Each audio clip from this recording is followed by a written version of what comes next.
Hello,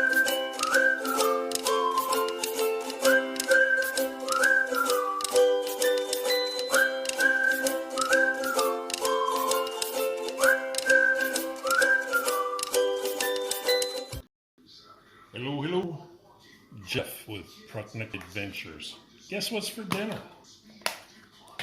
Got some nice ribeyes here. We're on sale at our grocery store. Gonna season them up with some Montreal steak seasoning.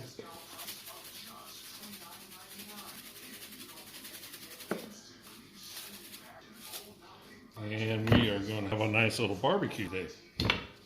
So, barbecue's outside heating up. I got the Weber grill that's going. I was gonna show you all my travel trailer today, but that didn't happen. I tried. It was 108 degrees outside, and I'm just starting this YouTube channel, and I'm using my phone. Phone got hot and wouldn't record anymore. So I will try that tomorrow and give you the tour and the review of our trailer, and hopefully you all tune in and like to see that. Otherwise, have a great day. We'll see you next time. And subscribe and like, please. We would much appreciate it.